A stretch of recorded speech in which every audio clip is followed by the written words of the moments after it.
네, 안녕하세요. 반갑습니다. 경제와 시장을 분석하는 다양한 견해가 있죠.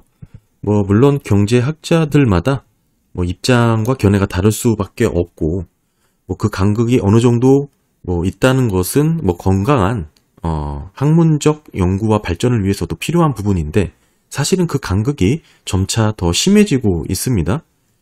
제가 사실 처음에 경기 침체에 대해서 전망을 할 때, 그때 분명히 말씀을 드렸던 부분이 하나가 있는데, 경기 침체는 급하게 오지 않을 것이고 누구나 경기 침체를 전망할 때 오지 않을 것이다. 주식시장은 반드시 호황을 다시 한번 맞이할 거고, 예전에 경기 침체를 전망했던 소위 전문가들조차 말을 바꾸기 시작하는 그 시기가 올 것이다 라고 말씀을 드렸는데, 지금이 그렇죠. 시장에서 모두가 호황이다, 이제 안심해도 된다 라고 할 때 그렇게 경기 침체가 찾아올 것이다 라고 말씀을 드렸는데, 이렇게 말씀을 드린 근거는 사실 제가 IMF 이후로 굵직한 경기 침체 패턴만 수차례 경험을 해봤고, 그리고 이번이 처음이신 분들은 다소 혼란스러운 시장의 모습일 수 있겠지만, 사실 그 똑같은 패턴이었습니다. 매번 같은 방식으로 진행되어 왔고요. 중요한 것은 이해관계가 없는 객관적인 입장에서 시장과 경기를 바라보는 그런 자세가 중요하다라고 말씀을 드리고 싶습니다. 최근에는 GDP 발표 이후에 말 바꾸는 소위 전문가들이 좀 덜어 보이고 있는 상황이죠.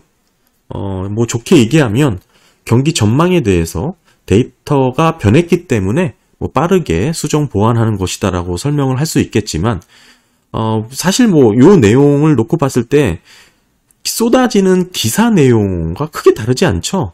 기사들을 그대로 전달하듯 이랬다 저랬다. 분명 사실 굵직한 경제 지표는 크게 달라진 게 없습니다.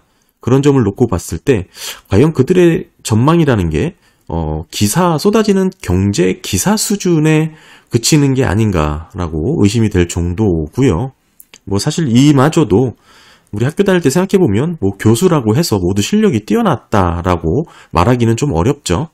그 와중에는 엉터리도 덜어 있었던 것으로 기억도 되고, 사실 이런 부분을 종합적으로 봤을 때는 우리가 소위 전문가라고 해서 무조건 따르거나 무조건 받아들이기보다는 그를 토대로 자기만의 견해와 입장, 시장을 분석하는 실력을 키우는 게 중요하다고 생각을 하고 있습니다. 제가 좀 오늘 영상에 앞서서 사설이 좀 길었는데, 아무튼 지금의 GDP 발표 이후에 2분기죠. 속부치 발표 이후에 다소 경기 침체에 대한 분위기가 사라지고 있기 때문에 그런 사전 분위기를 좀 전달해 드렸고요. 제가 주목하고 있는 것은 현재 GDP와 GDI가 다른 양상을 보이고 있었습니다. 정확하게 작년 GDP 마이너스 역성장을 했을 때, 우리가 이제 소위 기술적인 침체라고 얘기하죠. 마이너스 1.6, 마이너스 0.6 요 구간에 있을 때만 하더라도 이때는 GDP가 플러스 영역에 있었죠. 그러니까 한마디로 이때와 지금이 반대가 됐습니다. 정확하게 작년 GDP 마이너스 역성장을 하던 시기와 반대 분위기가 나타난 거예요. 그때는 GDP는 역성장을 했고 GDI는 상대적으로 성장세가 확대되고 있었고요. 지금은 그 반대 현상이 나타났다라고 말씀을 드린 겁니다. 그만큼 지금은 경기 전망을 하거나 매크로 분석하기 좀 어려워졌습니다. 이 이유가 코로나를 거치면서 데이터가 상당히 왜곡됐다라고 볼 수가 있기 때문인데, 따라서 이제 데이터 하나를 보더라도 세부적으로 디테일하게 뜯어보지 않으면 제대로 이해하기가 좀 어려워졌다라고 좀 볼 수가 있습니다. 네, 일단 23년 2분기 미국 GDP 속보치, GDP는 총 3번 발표합니다. 첫 번째가 속보치죠. 2.4%를 기록을 했습니다.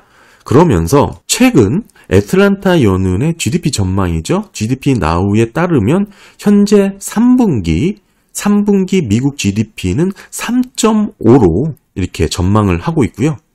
이렇다 보니 여러모로 경기가 빠르게 회복하는 거 아니냐, 이런 생각들이 좀 퍼지고 있습니다. 요번에 발표됐던 속보치 부분에서는 GDI는 발표가 되지 않습니다. 그러니까 다음번에 발표될 GDI까지 한번 비교를 해야 된다. 저는 이렇게 주장을 하고 있는 거고요. 또 하나, 지금 보시는 이 애틀랜타 연은의 GDP 나우, 전망을 하긴 하지만 그렇게 뭐라 그럴까요? 집중도라든지 정확도가 높지는 않죠. 첫 번째 이유는 이게 보시는 차트처럼 빠르게 변합니다.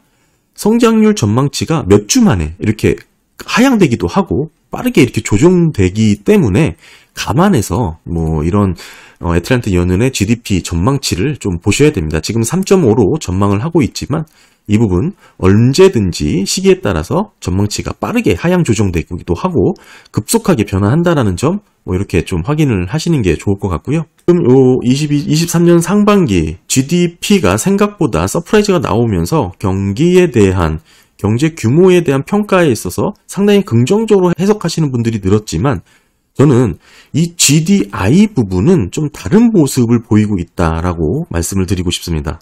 이 GDI 기준이죠. 한마디로 소득 생산이 아닌 소득 기준으로 경제 규모를 평가를 해보면 2분기 연속 마이너스를 기록하고 있죠. 4분기에는 마이너스 3.3이었다가 지금 1분기에는 마이너스 1.8로 두 개 분기 연속해서 경기 침체를 보이고 있습니다. 아까 말씀드렸다시피 첫 번째 속보치의 2분기 속보치는 GDI는 발표되지 않기 때문에 요번 최근 자료가 23년 1분기까지죠. 그러니까 다음 2분기 추정치가 나올 때 이 GDI를 한번 지켜봐야 된다라고 이렇게 말씀을 드리는 것이죠. 계속해서 마이너스 폭이 이어지는지 마이너스 성장을 하는지 그거를 지켜봐야 된다라고 말씀을 드렸습니다. 사실 경제 규모를 평가하고 경제 성장률을 따지는 데 있어서 GDP, 국내 총 생산이죠. 가장 널리 사용되고 있습니다. 그러면서 더불어서 국내 생산 활동의 수준을 측정하는 이 GDP와 더불어 GDI도 국내 총소득을 측정한다는 점에서 상당히 중요하게 비교를 해야 되는데요. 요 GDP가 마이너스 감소했던 이 국면에도 GDI는 증가를 했습니다. 하지만 이런 GDI가 지금 두 개 분기 연속해서 마이너스로 집계가 된 것인데요. 사실 이런 경우가 코로나 때 이후로 처음 나타난 겁니다. 사실 이런 소득의 감소는 어찌 보면 강력한 경기 침체 지표 중 하나죠. 대부분 이 장기 시계열을 확대해 보더라도 경기 침체를 동반했던 경우가 많습니다. 실질 소득이 마이너스 구간으로 들어설면서 대부분 경기 침체를 동반했는데요. 지금 상황과 비교를 해보면 고용이 늘었죠. 실업률이 낮고 고용이 탄탄하다. 그런 와중에 국내 총소득이 줄었다. GDI가 줄었다라는 것입니다. 한마디로 노동을 하는 생산성이 떨어졌다라는 뜻이죠. 이런 생산성은 인플레이션을 잡는 수준이 그렇게 생각만큼 만족스럽지 못할 수 있다라는 뜻입니다. 앞으로 다시 물가에 대한 부분을 중점적으로 들여다봐야 되는데 강력한 경기 침체가 동반이 되어야 지금의 연준의 목표로 갈 수 있는 인플레 수준을 잡을 수 있다라는 얘기로 해석을 할 수도 있고요. 2분기 속보치가 2.4%로 발표가 됐고 3분기 3.5로 얘기를 하고 있지만 지금 GDP 성장 보이는 게 전부가 아니다. 이런 얘기를 드리고 싶습니다. 디테일한 지표들 쏙쏙들이 한번 살펴봐야 된다라는 뜻이죠. 사실 이 GDP랑 GDI는 같아야 되는 게 이론상 맞죠? 한 국가, 경제에서 생산된 모든 재화와 서비스의 가치, GDP죠. 그리고 생산과 서비스에서 발생한 경제적 가치, 소득, 모두 GDI죠. 이게 같아야 되는 게 맞습니다. 따라서 GDP와 GDI는 한 국가의 경제 규모를 측정하는 아주 대표적인 지표들이죠. 쉽게 설명을 드리면 어떤 상품을 우리가 만 원에 판매를 했다면, 지출이 됐다면, 만 원에 샀다면, 상품을 구매하는데 만 원이 들었다면 이 한 개인이 만 원을 벌어들였다는 소득으로도 잡히기 때문에 GDP랑 GDI는 같은 것으로 이제 잡기가 되는 것입니다. 그런데 GDI, GDP가 격차가 벌어지고 있죠.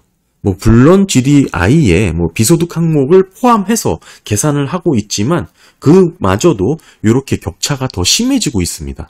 아마 이런 부분은 앞으로도 조금 더 연구라든지 관련 논문이 좀 나올 것 같긴 한데 이론적으로 이렇게 격차가 벌어진 적이 없었죠. 상당히 왜곡된 경기 상황을 그대로 보여주고 있다라고 말씀드릴 수 있습니다. 격차가 이례적으로 크게 벌어졌던 거고요. 사실상 뭐라 그럴까요? 경제적 변동성이 큰 시기를 그렇게 지나고 있다라고 볼 수가 있습니다. 한마디로 지속 가능한 GDP 성장 한번 고민해 봐야 된다라는 뜻이죠. 아닐 수 있다라는 뜻입니다. 그래서 일부 경제학자들은 보시는 것처럼 좀 더 명확한 경기 상황, 경제 규모를 파악하기 위해서 GDP와 GDI의 평균을 이용하기도 합니다. 보시는 차트입니다. GDO라고 우리가 보통 표현을 하기도 하죠.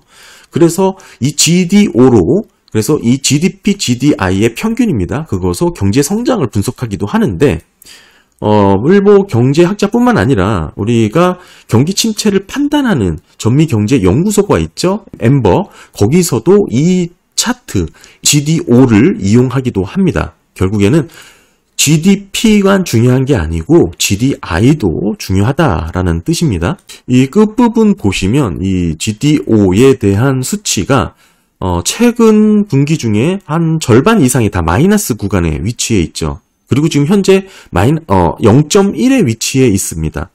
마냥 긍정적으로 볼 수 있는 차트는 정확하게 아닙니다. 미국 경제 지금 나름대로 각자 해석하기 나름이고 일단 AI 중심으로 주가가 반등했기 때문에 다소 흔들리는 모습을 보일 수는 있겠지만 굵직하게 경기가 안정적으로 성장할 수 있는 자리를 잡은 모습은 분명히 아닙니다. 게다가 일부 연구 자료에 따르면 GDI가 GDP보다 좀 더 실제 경기 지표에 가깝다라고 연구 결과를 발표하기도 했고 더불어서 GDI가 GDP 추정치보다 좀 더 정확하게 실물 경제를 반영한다라는 뜻이죠. 연방준비제도 이코노미스트는 GDP가 결국에는 시간이 지나면서 GDI, 그러니까 소득에 가깝게 개정되는 경향이 있다라고 관련 논문을 발표하기도 했습니다. 결국에는 이 양상에 따르면 GDP가 앞으로 이 GDI가 마이너스를 보이는 것만큼 이렇게 줄어들 수 있다라는 뜻입니다. 이런 현상이 정확하게 언제 나타났냐면 아까 말씀드렸던 이 구간에 나타났어요. GDP가 마이너스 2개 분기로 잡히다 보니까 실질적인 침체다라고 표현을 했지만 이때 당시 그렇게 분위기가 침체 국면이 아니었죠. 이유는 GDI 때문이었습니다. 그래서 흐물흐물 넘어갔는데 지금 와서야 GDI가 보시는 것처럼 이렇게 마이너스 구간을 보이고 있다는 거 한번 말씀을 드리고요. 이때 GDP는 마이너스였어도 소득 측면에서는 오히려 호황으로 이어지면서 확대되는 국면이었다. 이렇게 말씀을 드리는 거였죠. 게다가 또 하나 있었습니다. 그때 당시 또 미일본에 유동성이 공급됐던 부분이 있습니다. 이 부분이죠. 이 초록색이 급격하게 늘어난 부분. 금액이 적지 않습니다. 4.5에서 5.5 수준이니까 약 1조 달러의 규모의 유동성이 그렇게 급격하게 풀렸으니 당연히 글로벌 유동성이 확대될 수밖에 없겠죠. 이런 일본의 역학, 그러니까 한마디로 NK 트레이드 역할로 인해서 유동성 확대가 이어진 것이고요. 그런 여러 가지가 복합적으로 작용을 해서 지금의 주식시장 랠리에 영향을 줄 수밖에 없었다라고 보여집니다. 사실상 소득이 줄지 않았던 부분, 유동성이 조금 확대가 됐던 부분. 하지만 지금 GDI의 2개 분기 연속해서 침체로 들어서면서 그때와는 이때죠. 그때와는 분위기가 달라졌습니다. 그때 오히려 GDP는 마이너스였지만 지금은 GDP는 더 좋은 모습으로 집계가 되고 있어도 오히려 그때 당시 우리가 긍정적으로 해석했던 GDI는 지금 마이너스 구간에 있다는 것을 기억을 해야 될 것 같고요. 특별히 GDP랑 GDI의 이 간극 차이가 보시게 되면 재밌는 부분도 있습니다. 빨간 선이 GDI고요. 보통 GDP보다 GDI가 높은 흐름을 보이면서 확장을 이어오다가 최근 들어서 간극이 겹치게 됐죠. 이게 변화가 생겼습니다. 변화가 생기면서 대부분 경기 침체를 동반을 하게 되는 모습이 지금 여기 08년도에서도 동일하게 나타났고요. 그 외에 회복하면서 여전히 GDI가 GDP보다 높은 모습을 보였죠. 그러다 지금은 마찬가지로 역전된 모습, 08년 위기 전과 같은 그런 패턴이 나오고 있습니다. 결국 주식 투자를 하던 유동성이 관건인데 이렇게 굵직한 중앙은행들이 유동성을 풀 때 우리가 이제 주식이라든지 위험자산에 대한 투자 심리가 빠르게 개선이 되는 것이죠. 지금은 줄어들고 있습니다. 뭐 패드라든지 뭐 유럽중앙은행 마찬가지로 줄어들고, 일본 같은 경우만 특이하게 이렇게 유동성이 늘어났던 부분이 있죠.